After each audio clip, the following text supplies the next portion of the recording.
The High School Spotlight on Insight is brought to you by 3Rivers Credit Union. Learn more about saving and borrowing for college at 3riversfcu.org/students. Today, the spotlight shines on Norwell High School, and we meet Bree. No pressure here, but every Bree I've ever met has been cool.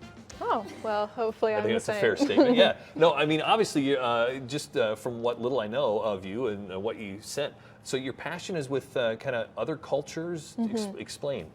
Well, I've grown up in a church that's very diverse and multicultural, and I've gone on local missions trips and a trip to Spain, and I've always just had a passion for other cultures and helping them in their lives. And it sounds like you want to make sure that people that you help can, it's the old teach a man to fish. I mean, Exactly. so that they can stay sustainable, if I got that right. Yes, that's my biggest passion is I don't want to just give them something. I want to teach them how to help themselves and better their lives. Especially my main passion is with human trafficking and helping educate them or teach them trades so that they don't have to fall into the cycle of human trafficking. So there's some organizations here in Northeast Indiana that are involved in helping help people get out of human trafficking. You've been involved there. Yes, I just finished an internship at Forgotten Children Worldwide in Bluffton, and I still help out with random things there that whether it's marketing, I love art and creating things, so I've helped them with things like that, and I also love writing, so writing about girls who have been trafficked and their stories. Yeah, and it's powerfully tragic that even exists, because for most of us, we wouldn't even think that's a problem in 2017, but it's an epidemic in parts of the world. So but then you've been where, I mean, the list, I feel like I could throw a dartboard and you've been there.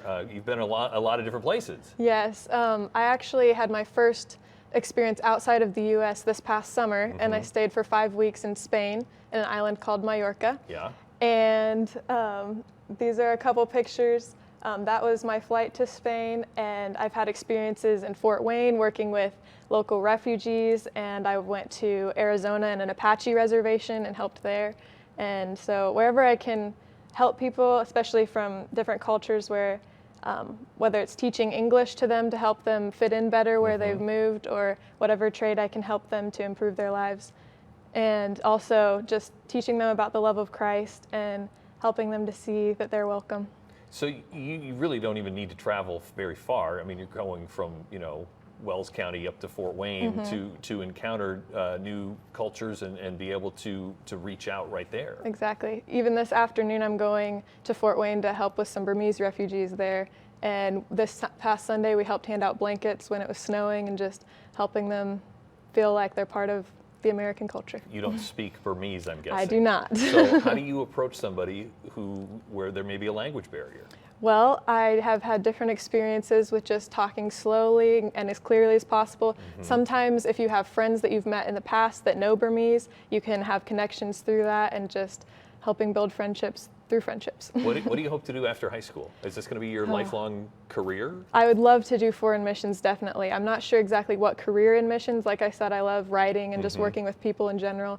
So I'm trying to decide what exact career with that, but I definitely would like to do foreign missions. I just have to say, you're one of a few people that we've had on the show in this high school spotlight that has gone on mission trips. We didn't ask principals to send us, people that have done mission trips. It just seems like that's one of the things. We just say, send us somebody who's got an interesting story, and your story is very interesting. And I just, find it fascinating at your age even that you're able to reach outside. I mean, I was lucky to get outside the state, quite frankly. Yeah. All right, well, best of luck in whatever you do next. Thank you. It's great that you're making a difference right here and near, far, everywhere. Thank you. If you'd like to find out more about any of the things that she mentioned, we'll try to put up some of those websites, some of those organizations. If you'd like to find out more about saving and borrowing for college, that's 3riversfcu.org/students. We'll be right back on Insight.